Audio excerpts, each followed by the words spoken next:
Olá, tudo bem? Você vai assistir agora uma de nossas ministrações. Antes, queria pedir a você, dá um like nesse vídeo, se inscreve no nosso canal, ative as notificações e assim você fica por dentro de tudo que acontece aqui na Sião. Que Jesus te abençoe, bom vídeo para você.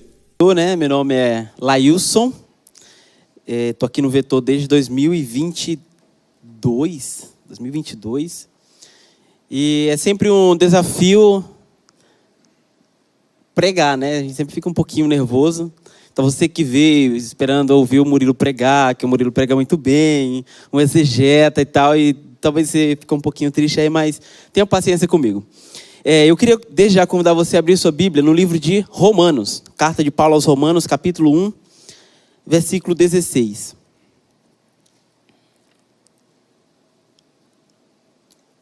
Carta de Paulo aos Romanos, capítulo 1, versículo 16.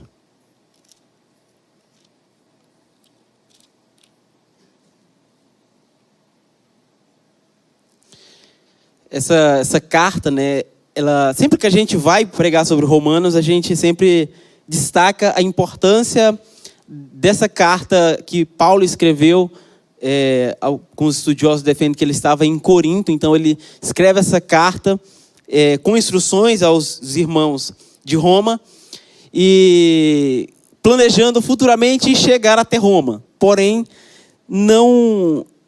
ele foi morto antes, não conseguiu chegar até Roma, mas essa carta ficou escrita e para o nosso ensino, para o nosso conhecimento, para a nossa compreensão acerca da justificação, da redenção, é que Deus deixou essa carta escrita através do apóstolo Paulo. E diz assim, Romanos 1, versículo 16. Porque não me envergonho do evangelho de Cristo, pois é o poder de Deus para a salvação de todo aquele que crê, primeiro do judeu e também do grego, porque nele se descobre a justiça de Deus, de fé em fé, como está escrito, mas o justo viverá da fé. Jesus, essa é a tua palavra, nós nos colocamos aqui, Deus, em uma posição de inferioridade a ela. O Senhor testifica, Deus, que o Senhor exaltou acima de tudo e de todos a tua palavra. E é essa palavra que nós queremos estudar, essa palavra que nós queremos aprender, Deus. Nós te pedimos que o Senhor revele, Jesus, o propósito dessa palavra aos nossos corações. Abre os nossos olhos para ver. Nós abrimos o nosso coração, Deus, que toda perturbação da mente, do espírito, Deus, que porventura venham interromper a compreensão da tua palavra, nós declaramos que cesse em nome de Jesus e que os nossos corações estejam totalmente abertos à tua direção essa noite, em nome de Jesus. Amém. Eu coloquei como título dessa palavra, o poder que transforma. E esse texto, alguns autores que escrevem sobre Romanos, eles definem esses dois versículos até mesmo como o tema da carta de Paulo aos Romanos. Então, nós vamos meditar um pouco sobre esse texto aqui, porém há muito mais a estudar. A carta de Romanos é uma carta muito, muito rica em detalhes, muito rica em informações, muito rica em conteúdo que, de fato, nos faz entender como que Deus opera a salvação por meio de Cristo, nos faz entender quem nós somos em Cristo, os desafios daqueles que são justificados, as lutas entre carne e espírito. Então é algo muito rico. Porém, nós vamos meditar nesses dois versículos. E é interessante que Paulo, ele diz, logo no começo, nós vamos analisar basicamente cada palavra, esse texto. E Paulo, ele começa afirmando, eu não me envergonho do Evangelho. Paulo está escrevendo essa carta aos romanos, que naquela época Roma era uma das grandes cidades do mundo na época. E ali haviam a mais alta casta da sociedade. E Paulo, quando escreve essa carta aos romanos, ele começa logo defendendo, eu não me envergonho do Evangelho. E por que ele defende isso? Primeiro porque Paulo agora ele está pregando sobre um evangelho que ele já havia sido perseguidor. Paulo está pregando sobre o evangelho e defendendo a fé em um homem que foi crucificado. Para aquele povo ali em Roma, isso seria um absurdo. Como que um crucificado, Paulo vem defender ele como Deus? Como que Paulo chega e diz, esse homem crucificado, ele é o Filho de Deus. Então essa é uma mensagem que para aquelas pessoas cultas da alta sociedade romana, eles poderiam entender que isso era uma loucura. E é o que Paulo vem dizer mais à frente. Que para aqueles que não creem o evangelho é loucura. Porém, ele já começa essa carta anunciando, eu não me envergonho do evangelho. Porque ele cria naquelas verdades que ele estava defendendo, acerca de um Cristo que morreu e ressuscitou.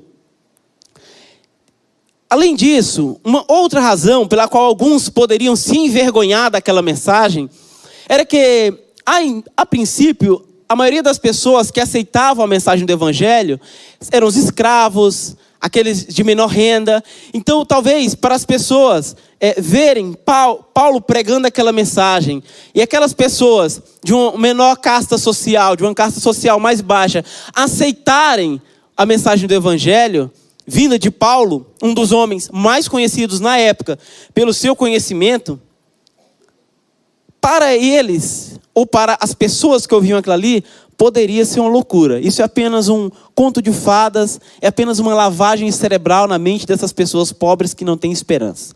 Era o que muitos poderiam pensar. Mas Paulo, ele não se envergonha desse evangelho, ainda que anuncie um Deus que se entregou para salvar pecadores, quer gregos, quer judeus, da mais alta casta social à mais baixa. O evangelho é o mesmo para todos. E é interessante, porque Paulo, ao defender esse evangelho, ele vem falar que mais à frente a gente vai acompanhar sobre o poder de Deus. Alguns dias eu estava lendo, a Bíblia e me deparei nesse versículo aqui. E eu fiquei ali pensando um pouco sobre ele e comecei a escrever um rascunho, Porque eu queria pregar sobre isso. E quando o Murilo me convidou, para ministrar essa noite, eu tinha outro rascunho também, que é de um outro texto lá.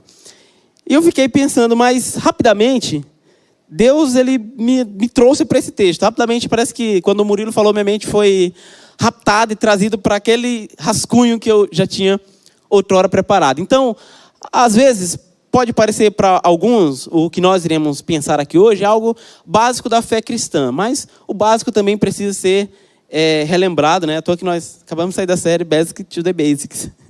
Então, na minha vida, testemunhando sobre o poder do evangelho na minha vida, eu era um cara religioso. Eu era religioso. Desde a minha infância eu frequentava a igreja católica. Quando eu aceitei Jesus como meu Senhor e Salvador, aos meus 15 anos, eu era líder de jovens, eu liderava a catequese. No domingo, quando não tinha, como a minha comunidade lá era longe da paróquia, então no domingo, às vezes quando o padre não ia, às vezes eu celebrava também a celebração, que é que chama lá. Porém, em todos esses 15 anos, vivendo aquela religião, eu nunca tinha me deparado com esse evangelho que transforma. Para mim era apenas um conjunto de ordenanças a serem observadas, a serem aprendidas, mas eu nunca tinha me deparado com esse poder que transforma. Com esse poder que muda a mente, que transforma o coração.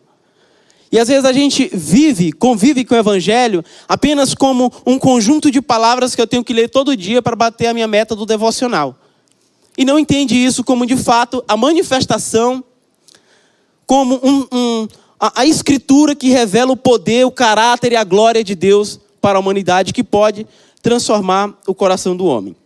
Eu era um rapaz meu relacionamento com meu pai era bem complicado. Eu era teimoso, muito teimoso, antes de Jesus entrar na minha vida e transformar a minha mente. E uma das primeiras coisas que o evangelho transformou na minha vida foi o meu relacionamento com meu pai, com a minha família. E o evangelho chegou na minha casa de uma forma muito, muito peculiar, Minha irmã mais velha, ela foi para São Luís, eu sou do interior do Maranhão, e ela foi para São Luís para fazer cursinho para um concurso que ela queria fazer na época.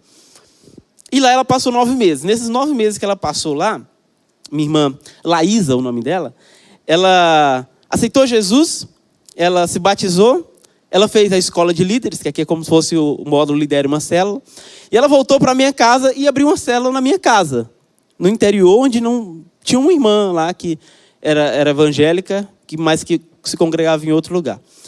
E nessa célula que a minha irmã abriu ali na minha casa, depois de voltar de São Luís, o evangelho primeiro pegou de cheio a minha irmã, mais velha do que eu, mas não a mais velha, né? Que tem a mais velha, a outra, e depois eu.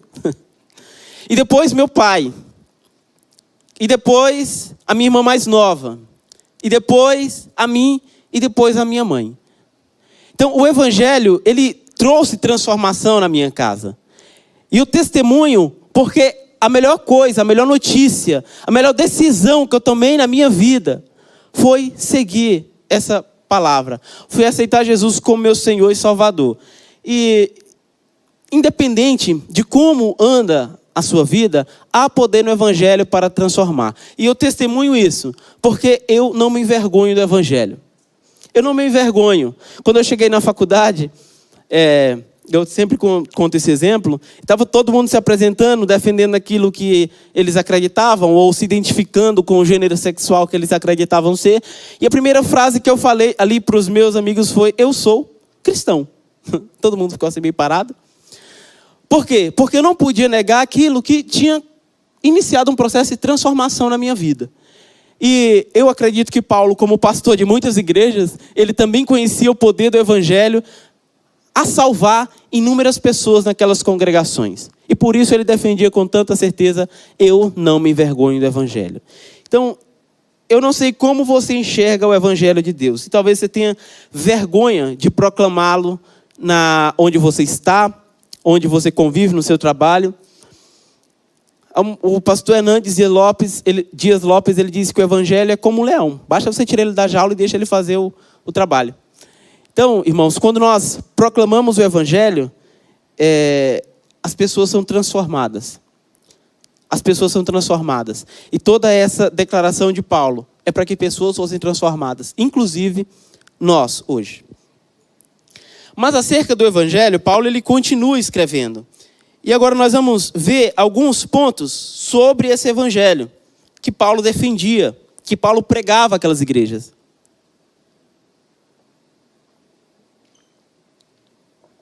E o primeiro ponto é: de quem é o evangelho que Paulo pregava? De quem é o evangelho que nós defendemos aqui nesse púlpito? O evangelho de Cristo. Porque não me envergonho do evangelho de Cristo. Nós vivemos em um mundo em que há muitas más notícias. Quando a gente olha os noticiários, a gente vai ver guerras, rumores de guerra de bomba nuclear. E a gente, às vezes, fica desesperado. Ou mesmo sobre a nossa própria vida, quando nós olhamos para nós mesmos. Não preciso nem me preocupar com Putin lá na Rússia, não.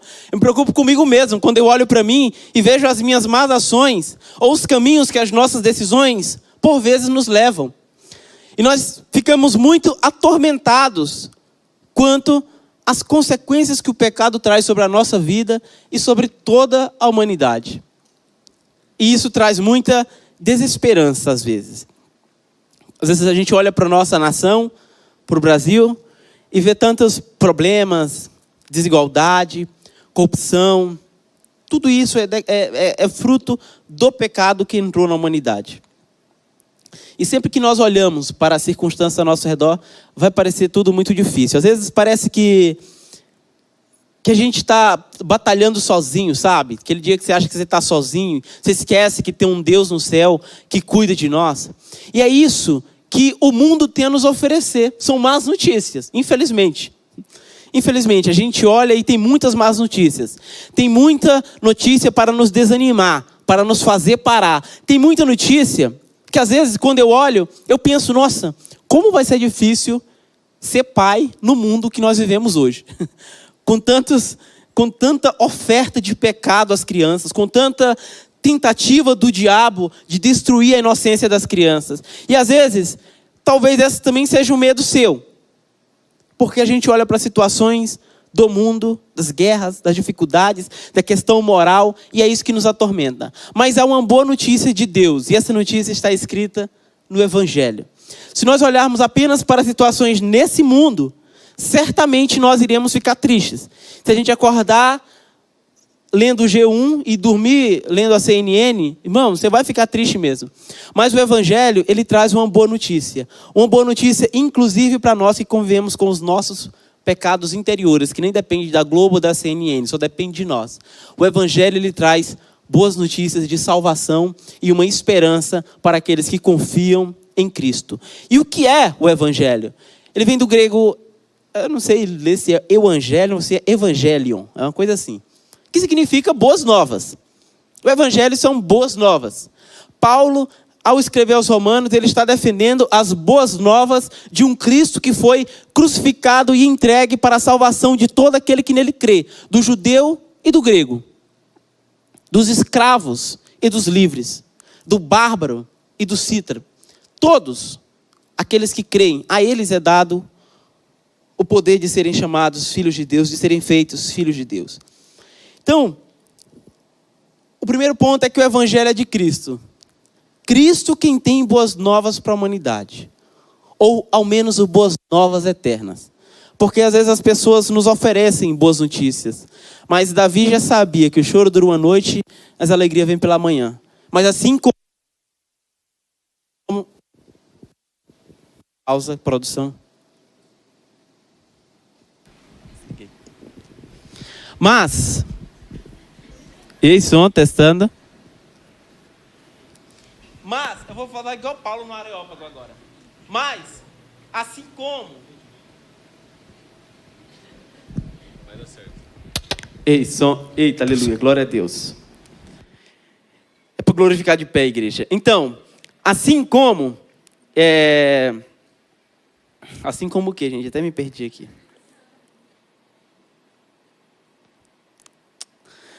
Ok, mas assim como o mundo traz péssimas notícias para nós, o Evangelho nos traz boas notícias de salvação. E o Evangelho de Cristo, por mais que a gente costume chamar e até mesmo dividir a Bíblia em profetas maiores, profetas menores, livros históricos e evangelhos, que são os 4 livros, a gente, na verdade, não que isso seja errado, é apenas uma forma de categorizar.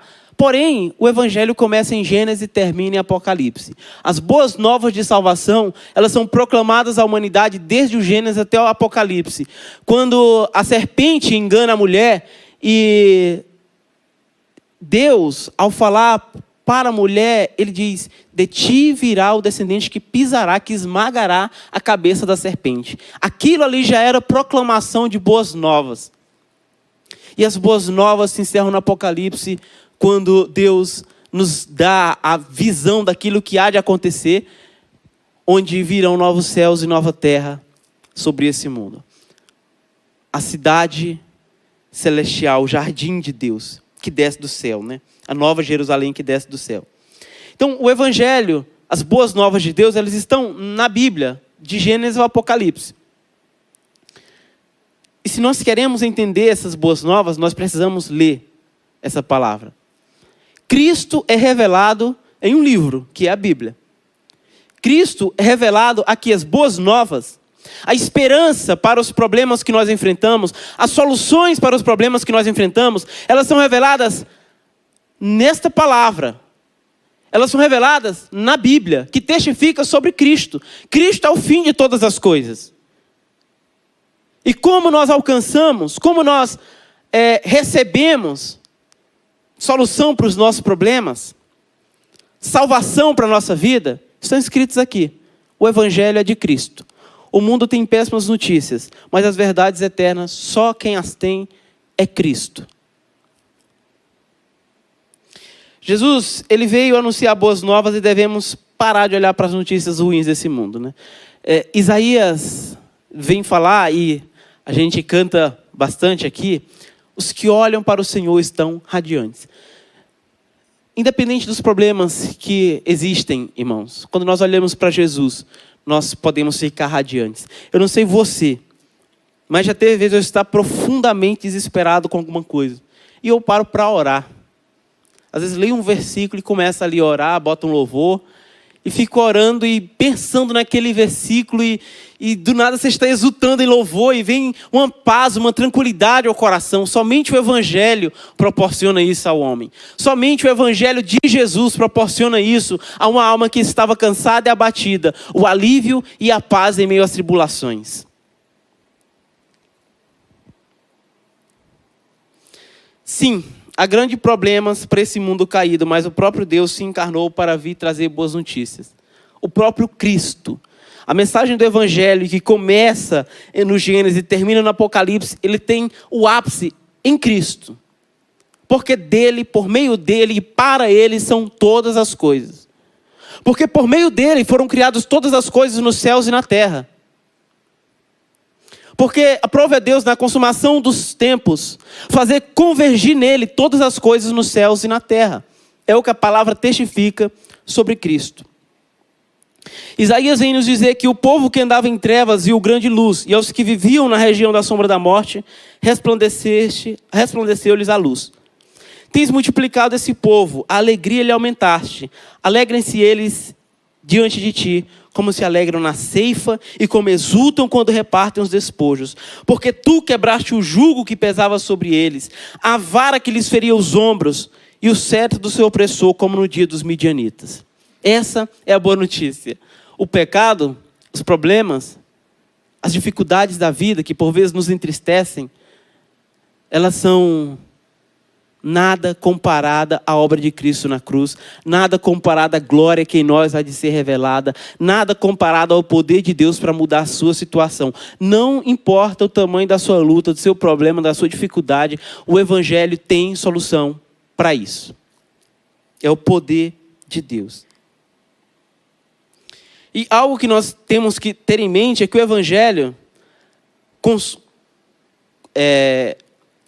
cujo ápice foi Cristo, não é Cristo, na verdade, não é algo que aconteceu, sabe? Porque às vezes as pessoas podem pensar o seguinte: não, chegou um momento da história que Deus viu que tinha muito pecado e resolveu mandar o seu filho.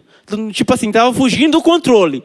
E aí de forma emergencial, ô Jesus, vamos lá que o negócio não está mais prestando. Não foi assim. É algo que foi planejado por Deus, antes de eu e você nascer. Antes de nós praticarmos os nossos pecados. Deus nos conhecia desde antes da criação do mundo e aprove a Ele, na sua onisciência, enviar o seu Filho para morrer pelos meus pecados, pelos seus pecados e pelos pecados de toda a humanidade. Não foi um plano emergencial de Deus. O Evangelho, ele foi desenhado por Deus desde antes da criação do mundo. 1 Coríntios 15, versículo 3 diz assim: antes de tudo, vos entreguei o que eu também recebi, que Cristo morreu pelos nossos pecados, segundo as Escrituras, e foi sepultado e ressuscitou ao terceiro dia, segundo as Escrituras. Nada do que aconteceu com Cristo, do plano de redenção, aconteceu por acaso de última hora. As Escrituras previam que isso aconteceria. E o próprio Jesus usa das Escrituras quando vai defender o seu ministério. Ele diz: analise as Escrituras, porque são elas que testificam ao meu respeito. Então, talvez você hoje esteja pensando aí agora sobre os seus pecados, sobre as suas dificuldades, sobre os erros que você cometeu na sua vida. E talvez a mensagem do Evangelho tenha chegado a você agora, sua mente esteja se abrindo agora. Porém, é um plano de Deus para a sua vida, escrito desde antes de você nascer, antes de nós nascermos. E só existe Evangelho porque Cristo se entregou na cruz. E é por isso que o Evangelho é de Cristo. Só existe Evangelho porque uma boa nova foi declarada à humanidade desde o Gênesis. E aqueles que acreditavam que os seus pecados seriam perdoados pelo Messias que haveria de vir, esse herdar a salvação. E nós hoje, que o Messias já veio, nós já cremos que nós recebemos a salvação na obra que Ele consumou. É por causa do sacrifício de Cristo que existe o Evangelho de Cristo que Paulo defendia. Não era o evangelho de Paulo, não era a boa mensagem de Paulo, não era a boa mensagem de João Batista, não era a boa mensagem de Maria, não era a boa mensagem de Simeão ou de Zacarias ou do Isaías. Era a mensagem de Cristo, porque é nele que se consuma o plano de salvação para a humanidade. E a partir daí nós temos boas notícias, nós temos boas razões para se alegrar e para sorrir. E por que se alegrar? Porque aos fracos foi dado poder. João 1,12. Mas a todos aqueles o quanto receberem, a estes foi dado poder de serem feitos filhos de Deus. E aí a gente entra no próximo tópico. O que é o evangelho? É o poder de Deus. Foi o que Paulo afirmou no versículo 16. O evangelho ele não consiste apenas em histórias legais ou em um conceito religioso. Ele carrega o poder de Deus, a ação sobrenatural de Deus, que transforma, liberta, regenera. Quantas pessoas a gente não conhece que começaram a ler a Bíblia e aí depois ela chega para alguém dizendo, olha, eu comecei a ler a Bíblia e minha mente foi se abrindo, sabe? Eu fui vendo que o que eu fazia estava errado. O evangelho carrega esse poder, irmãos. O poder não está em quem está pregando. O poder não está em quem leva a mensagem. O poder está no evangelho. O evangelho, ele é uma semente. Nós somos apenas semeadores. O poder de transformação está na palavra escrita. Está nessa Bíblia. O pregador, o mensageiro, por vezes ele pode ser um instrumento de Deus e deve ser um instrumento de Deus para nos ajudar a compreender a palavra de Deus e o significado dela. Porém, o poder que transforma, o poder que liberta, o poder que regenera, o poder que transforma corações em depressão, o poder que liberta da pornografia, o poder que transforma casamentos não está no pregador, está no evangelho, está na palavra de Deus. E é por isso que Deus, escrevendo ao seu povo, em Deuteronômio, quando ele fala aos homens de Israel, ele diz, olha, essas palavras que hoje vos escrevo, vocês falarão aos seus filhos andando com eles pelos caminhos. Vocês falarão dessas palavras com seus filhos, assentado com eles na mesa. Porque essa palavra, esse testemunho que eu estou dando a Israel, é isso que vai manter a fé de vocês e das futuras gerações. O poder estava na palavra. E hoje nós passamos por muitos problemas, muitas dificuldades, muitas limitações, porque nós não tiramos tempo, não dedicamos tempo para ler o evangelho. Porque ele por si só pode transformar a nossa vida, a nossa mente. Quantas vezes nós não estamos lendo a palavra de Deus e do nada um estalo? Por um problema que nós estávamos enfrentando, por uma situação que nós estávamos enfrentando. Há poder no evangelho para a salvação de todo aquele que crê. É o poder do evangelho que faz com que nós, jovens, saímos da nossa casa no sábado à noite e estejamos aqui, enquanto muitos estão por aí gastando sua vida à toa. Não foi a sua muita dedicação que trouxe você até aqui ou que salvou você. Você veio aqui porque você foi cativado, porque o seu coração foi transformado por meio do evangelho. E o evangelho transforma. Assim como ele transformou minha vida, já vi tantas pessoas serem transformadas, alcoólatras, homossexuais, adúlteros, tantas pessoas transformadas. E o poder está no evangelho. Então, não despreze o poder do evangelho. Como eu falei anteriormente, ele é como um leão. Basta você soltar ele, ele vai fazer um rebuliço. Os grandes avivamentos eles acontecem quando a palavra de Deus passa a ser de fato observada na nossa vida. Não somente conhecida, mas observada. Como eu falei, antes de eu aceitar Jesus como meu Senhor e Salvador, eu conhecia a palavra.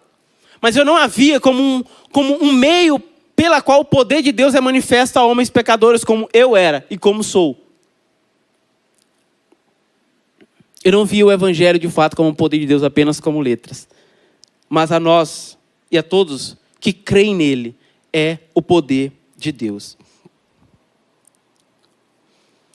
E por que Paulo defende esse evangelho como o poder de Deus? Porque para aqueles romanos, o homem crucificado na cruz parecia um símbolo de fraqueza. Isaías, escrevendo no capítulo 53, ele diz, nós o tínhamos por aflito de Deus e oprimido, desprezado.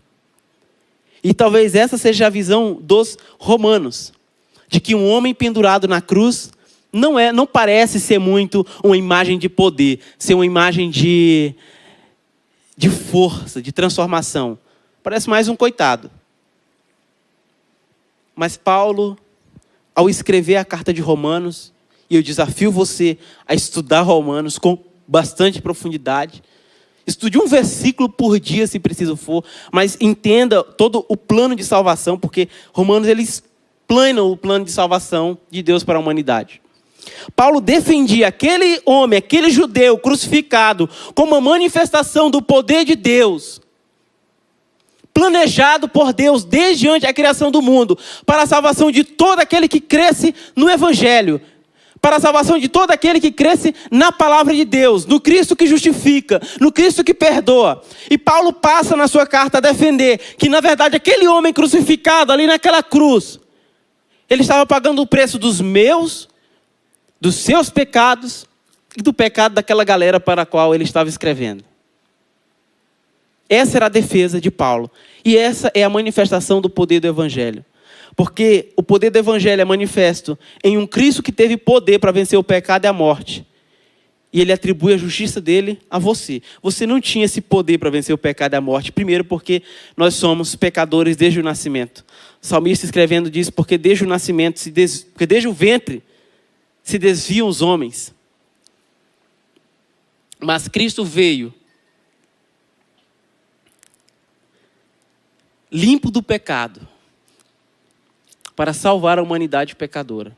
E esse poder que ele exerceu de salvação naquela cruz, está disponível a todo aquele que crê. Essa era a defesa de Paulo. Talvez a gente olhe para os nossos problemas, nossos pecados, as nossas lutas interiores, e diga, eu não tenho conseguido vencer esse pecado, eu não tenho conseguido vencer esse problema. Irmão, talvez o Evangelho, ele transforma, para algumas pessoas, ele vem como uma onda de choque. Conheço testemunho de pessoas que receberam o Evangelho, creram ali na hora, foram batizados no Espírito Santo na hora, antes de serem batizados nas águas. Mas tem pessoas em que o processo é mais demorado, que não vai ser como uma onda de choque. Mas não despreze o poder do Evangelho.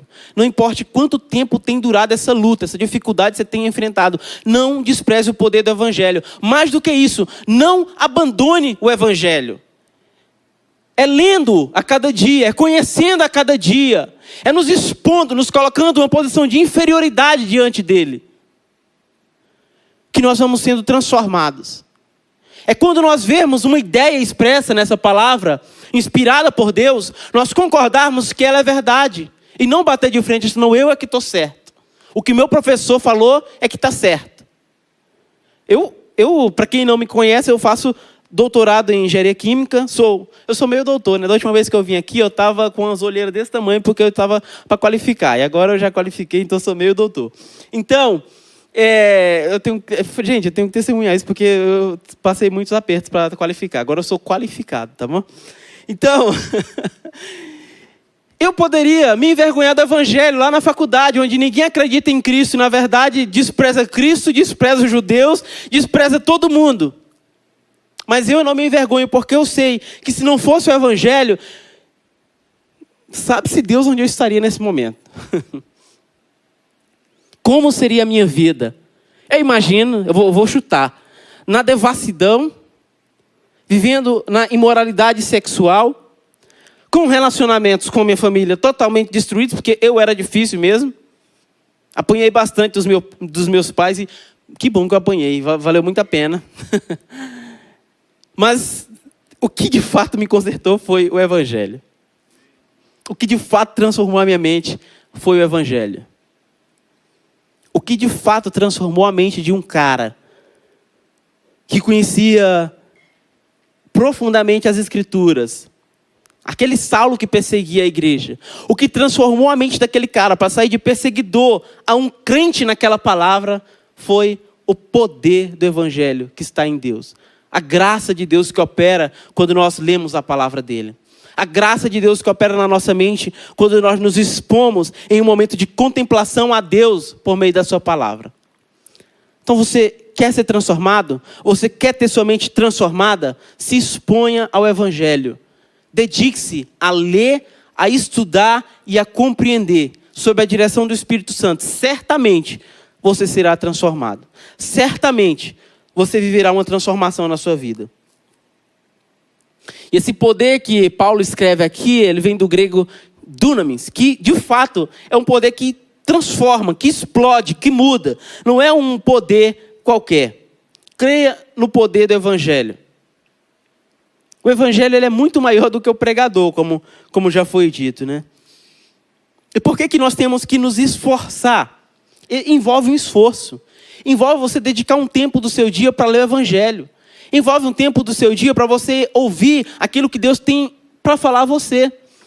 Porque assim como Deus enviou seu Filho para consumar a mensagem do Evangelho, o diabo, ele luta contra o progresso do Evangelho no mundo. 2 João, capítulo 4, versículo 4, a Bíblia nos diz, nos quais o Deus deste século cegou o entendimento dos incrédulos para que não resplandeça a luz do Evangelho da glória de Cristo, que é a imagem de Deus. O que é o Evangelho? A glória de Cristo. E Cristo é a imagem de Deus. Então, sempre que o Evangelho fala da glória de Cristo, ele está falando sobre Deus. Ele está apontando para quem Deus é. Quais são os atributos de Deus? Eles são manifestos em Cristo. E o diabo não quer que você conheça a Cristo e, consequentemente, quem é a Deus. E por isso ele cega muitas pessoas. Eu estava vendo uma historinha de um cara, não é história, é um fato de fato, né?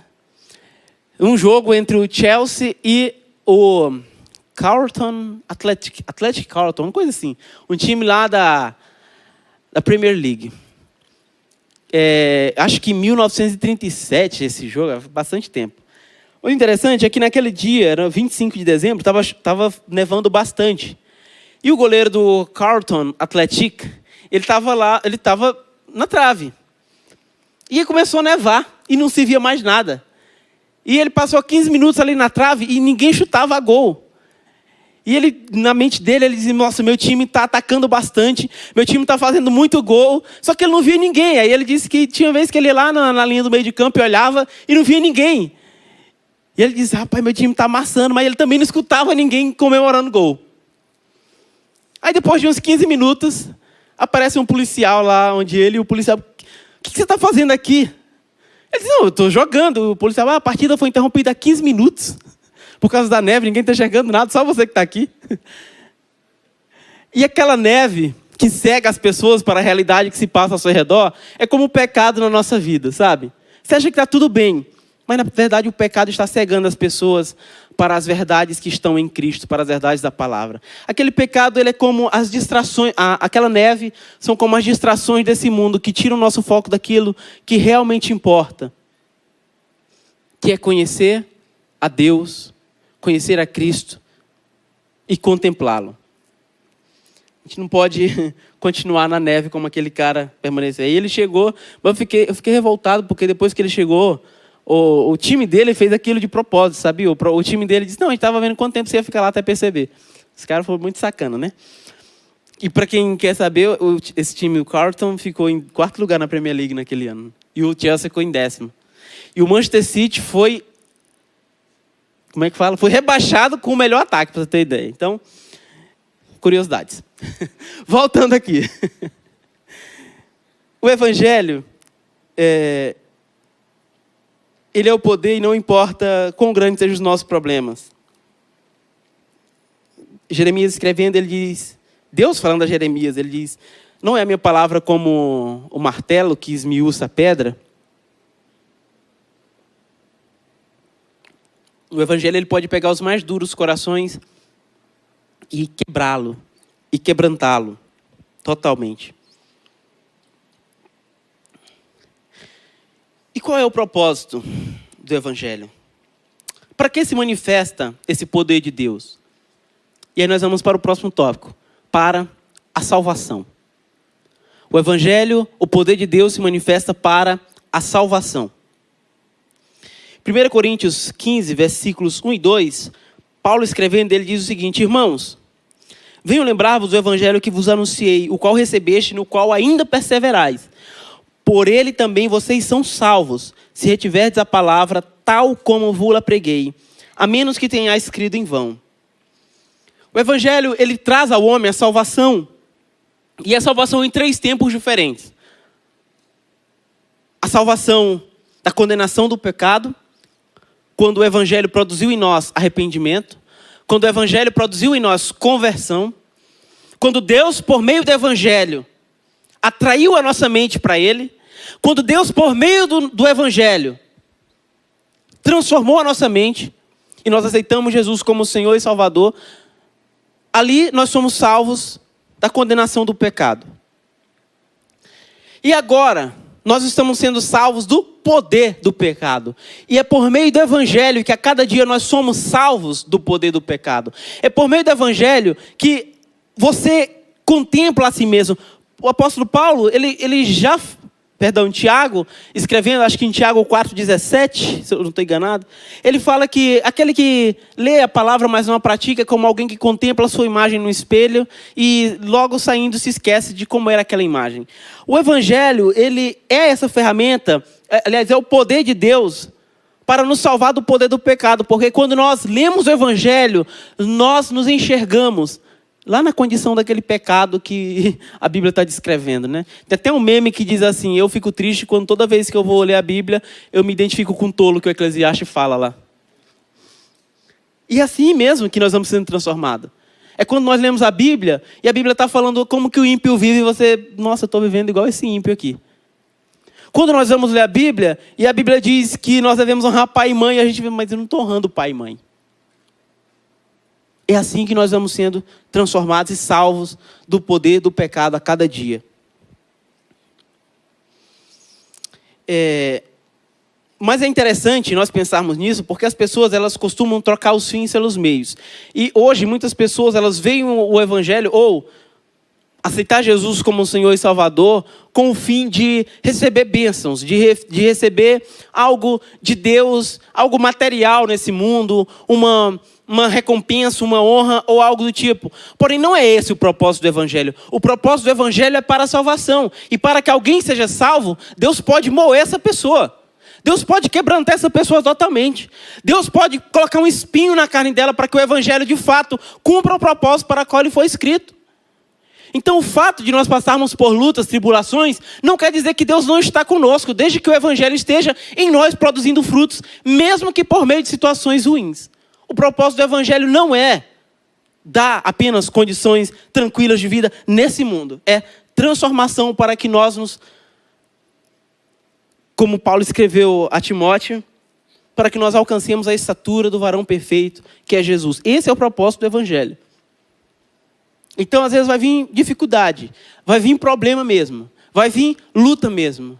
Mas pode ser que essas lutas, essas dificuldades, pode ser que esses problemas sejam um instrumento de Deus na sua vida para trazer o seu coração para o lugar correto. Para trazer o seu coração a se alinhar ao evangelho e aquilo que Deus espera de você, das suas decisões. Não é o fim do mundo. E também Deus não vai operar sempre por meio de coisas ruins, não. Deus trará a solução. O choro pode durar uma noite, mas a alegria vem pela manhã. Porém, não achemos que sempre vai ser somente sorriso, sempre vai ser bonança, sempre vai ser prosperidade. Deus, ele traz o nosso coração para um lugar de obediência e ele tem as formas de fazer isso. Como que nós vamos ensinar ele? Nós não podemos ensinar ele. Quem a ele primeiro deu para que ele possa ser restituído? Ou quem conheceu a mente do Senhor? Deus sabe como fazer para que o nosso coração volte ao evangelho. Vê de onde você caiu.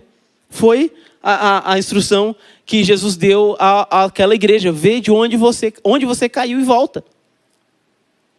Às vezes as dificuldades que a gente passa, porque a gente caiu e não quis voltar de onde nós estávamos. E o evangelho, ele nos traz, ele nos coloca de volta na rota, ele nos salva das consequências piores do pecado que nós poderíamos ter. Ele nos salva do poder do pecado. E ele nos salva para Cristo. Dinheiro, sucesso, saúde, isso é legal. E Deus graciosamente concede a seus filhos. Mas não é o fim do evangelho, não é o propósito final do evangelho. O propósito final do evangelho é que eu e você sejamos transformados à semelhança de Cristo. Esse é o propósito final do evangelho. A mensagem do evangelho, ela não é nem mesmo, porque algumas pessoas pensam que é esse o fim, receber o céu como aposentadoria. Não, eu vou me converter para ir para o céu e me aposentar, não vou fazer mais nada. Eu só quero me livrar desse mundo. Eu só quero me livrar dessa terra. Outra coisa, eu não quero ir para o inferno. Eu quero esse plano de aposentadoria aqui. Eu quero descansar no céu. Eu não quero ir para o inferno depois de eu morrer. Não é esse o propósito do evangelho. Não é um plano de aposentadoria. Paulo, escrevendo aos Filipenses, capítulo 1, versículo 21, ele diz: porquanto para mim o viver é Cristo e o morrer é lucro.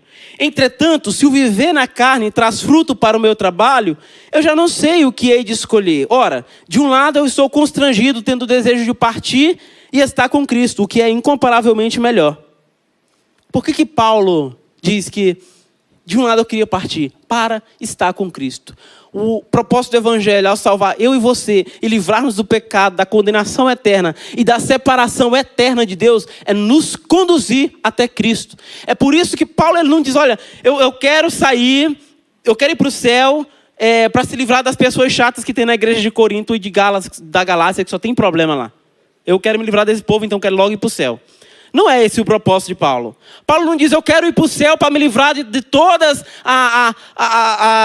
os açoites, os naufrágios, as perseguições que eu enfrento. Não, não quero ir para o céu para não ser interrogado pelo governador Félix. Não é esse o propósito de Paulo. Ele diz: eu quero ir para o céu porque para mim é muito melhor estar com Cristo. Comparado ao que tem aqui, é muito melhor estar com Cristo. Então, irmãos, se nós temos um evangelho para nós, que é apenas para nos dar um plano de aposentadoria no céu, a sua mente não está no caminho muito certo. Porque o propósito do evangelho é te conduzir a Cristo, para que você esteja com Ele. Para que nós habitemos a eternidade com Ele, ao lado dEle, conhecendo, sendo transformado conforme a sua semelhança, adorando a Ele. O propósito, o final do evangelho é estar com Cristo. Nós vamos para o céu. Ou o céu vem aqui, nós iremos ser salvos para estar com Cristo. Quando eu falo nós vamos para o céu, entenda, nós seremos salvos. Então nós seremos salvos, nós receberemos a salvação e iremos para o céu porque Cristo está lá. Quando Cristo vier a esse mundo e do céu descer a nova cidade, e esse mundo ser transformado, nós habitaremos com Ele na eternidade porque Ele estará conosco. Não é simplesmente porque Ele quer te dar descanso desse mundo ruim. É porque Ele estará conosco e nós estaremos onde Ele estiver. O propósito final é estar com Cristo. Por meio do evangelho, nós cremos sim que a justiça de Deus é atribuída a nós e nós somos perdoados. O evangelho ele nos traz boas novas de justificação, de redenção. O Espírito Santo transforma a nossa vida a partir dessas verdades. De fato, nós somos transformados. E há poder no evangelho para transformar a nossa mente quando nós entendemos que Deus não nos vê mais como merecedores de condenação, porque Jesus pagou o preço pelos nossos pecados. Nós somos justificados. Nós somos redimidos, nós somos salvos. Sim, quando nós conhecemos essas verdades por meio do evangelho, nós somos salvos. Mas somos salvos para quê? Para que somos perdoados? Para que fomos justificados? Por que nós temos o nosso corpo, a nossa alma curada? Por que Deus nos amou tanto? 1 Pedro 3,17, a Bíblia diz o seguinte: porque se for da vontade de Deus, é melhor que sofrais por praticarem o que é bom, do que por praticarem o que é mal. Pois também Cristo morreu uma vez por todas, pelos pecados dos justos e injustos, para conduzir-vos a Deus. Por que Cristo morreu por mim e para você? Para você se aposentar no céu? Não, para te conduzir a Deus. Você é justificado para que você possa se achegar diante de Deus. Porque um culpado, um imundo do pecado, não pode se aproximar de Deus. E Jesus pagou o preço dos nossos pecados para que nós nos aproximemos dele. Você foi perdoado para que você possa desfrutar de Deus sem culpa na sua mente, sem culpa no seu coração. Por isso que você foi perdoado. Você foi transformado para que você glorifique a Deus ao contemplá-lo. Para que você continue a ser transformado ao contemplá-lo. O fim do evangelho é Cristo. Nas palavras de John Piper, né? O fim de todas as coisas é Deus. É Deus. Você foi salvo para Deus. Você foi justificado para Deus. Você foi perdoado para Deus. Ele é o preço e a recompensa do evangelho. Ele é o preço porque ele quem pagou pelos nossos pecados. E ele é a recompensa porque é com ele que nós estaremos, é para ele que nós vamos e é dele que nós desfrutaremos por toda a eternidade.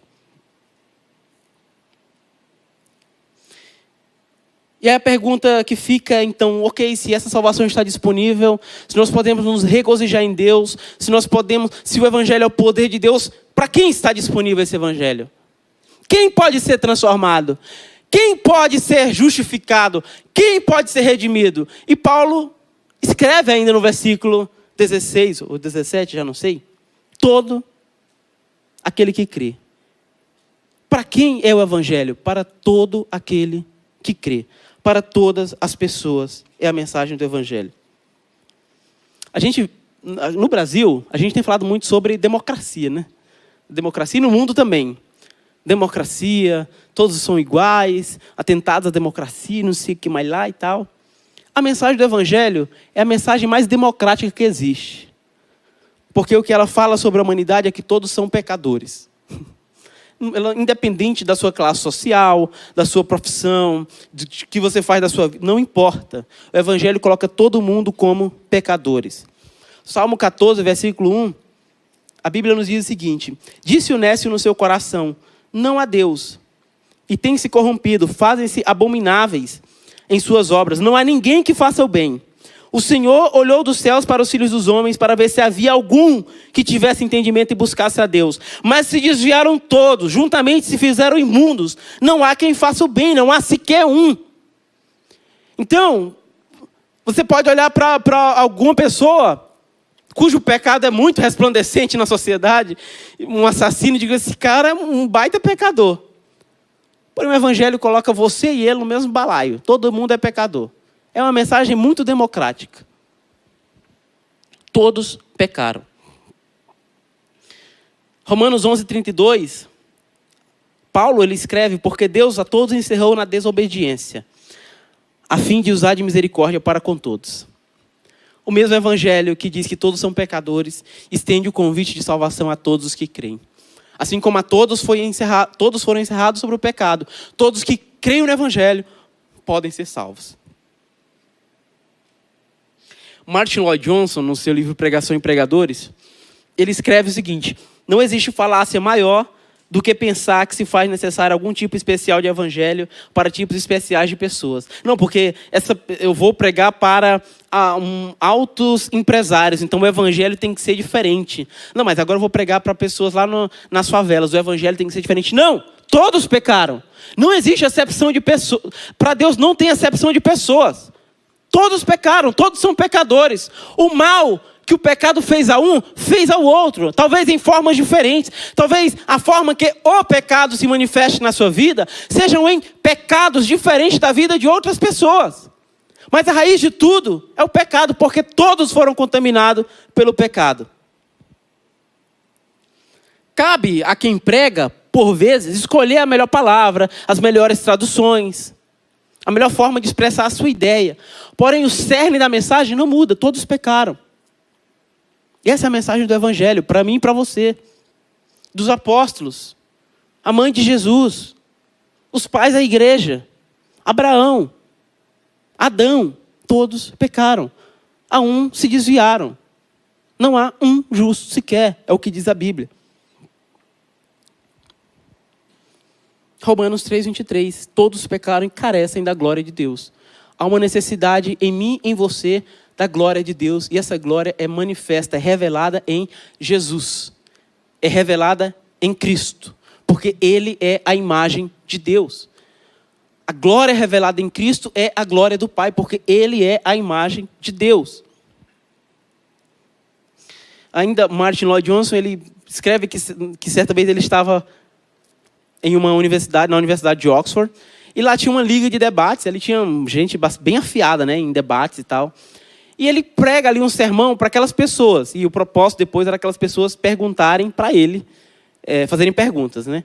E aí ele prega para aquelas pessoas, e um daqueles debatedores, ele chega onde ele fala, cara, muito bom o seu sermão, mas do jeito que você falou aí, você podia pregar isso até para para pessoas que moram no subúrbio.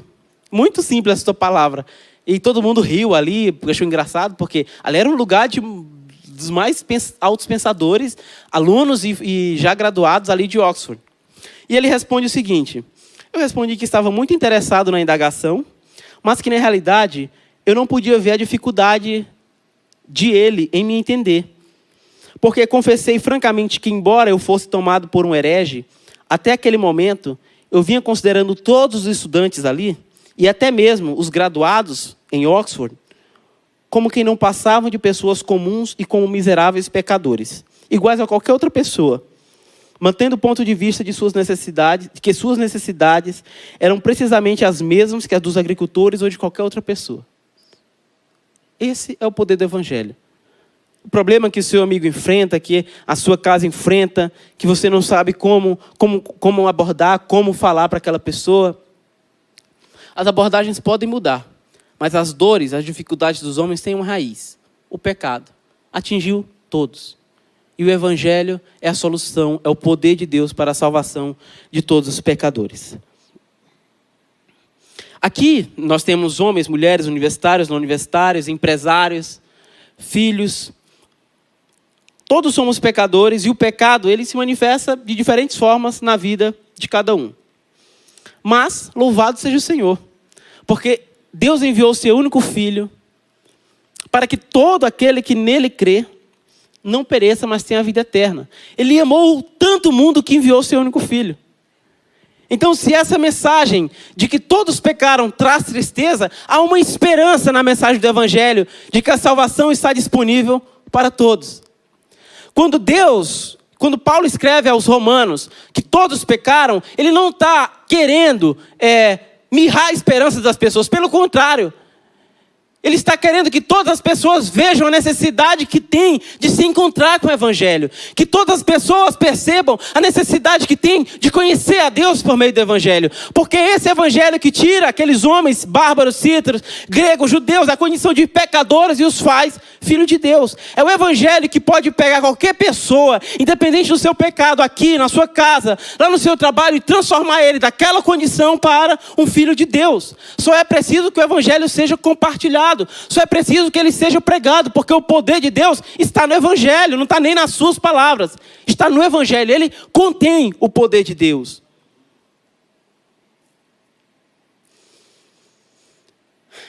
Às vezes nós duvidamos que ele pode de fato transformar a gente, o Evangelho. Mas Tito, escrevendo em sua carta, capítulo 2, versículo 11, ele diz: porque a graça de Deus se manifestou salvadora a todos os homens, educando-nos para que, renegadas as impiedades e as paixões mundanas, vivamos no presente século, sensata, justa e piedosamente. A quem se manifestou salvadora a graça de Deus? A todos os homens. A todo aquele que crê. Foi o que Paulo escreveu no versículo 17. E aqui caminhando para o final, o livro de Tito, que nós acabamos de ler, o versículo, ele diz que o Evangelho nos educa a renegar as paixões, as impiedades. E a gente entra então em um outro tópico. Já que nós somos educados, como que nós conhecemos o Evangelho? De fé em fé. Paulo escrevendo, ele diz que a justiça de Deus se revela de fé em fé. É conhecendo a justiça de Deus a cada dia que nós vamos sendo salvos do poder do pecado. E por isso que o conhecimento do Evangelho é gradual. Não é algo que você faz somente aos domingos ou somente aos sábados. É algo gradual durante a sua semana. Dedique tempo para conhecer a justiça de Deus consumada em Cristo, que te faz salvo, que te faz liberto, que te faz justificado, que pode transformar a sua vida. É de fé em fé. Pode ser algo muito rápido a transformação na vida de alguém, mas pode ser algo muito gradual. De fé em fé. Uma vida inteira ele não é suficiente para nós conhecermos a Deus. É por isso que nós iremos habitar com Ele na eternidade. E justificação e a justiça de Deus e a salvação, elas andam juntas em toda a Bíblia. Isaías 45:8 diz: destilai os céus dessas alturas, e as nuvens chovam justiça, abra-se a terra e produza salvação, e juntamente com ela brote a justiça. Eu, o Senhor, as criei. Salmo 98, 2. O Senhor fez notória a sua salvação, manifestou a sua justiça perante os olhos das nações.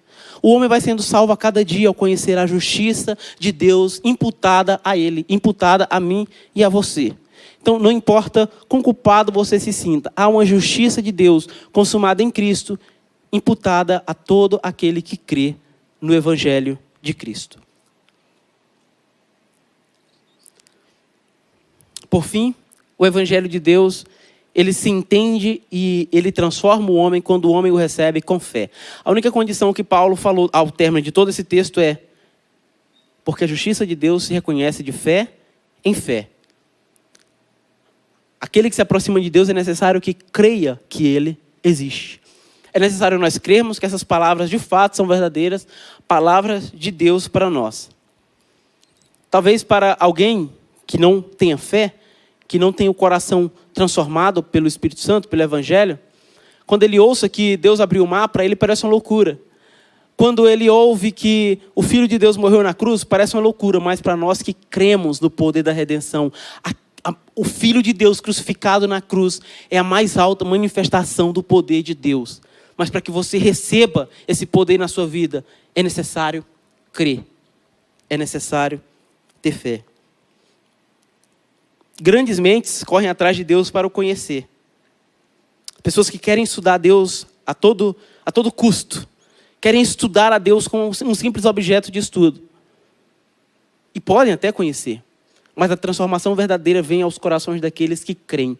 Mesmo que em uma pequena porção da Escritura. Se você crê de todo o coração, o Evangelho pode transformar a sua vida. Queria convidar vocês a se colocar de pé. Muito obrigado por ter assistido o nosso vídeo. Espero que esse vídeo tenha abençoado sua vida e, se possível, compartilhe ele com o máximo possível de pessoas. Jesus te abençoe.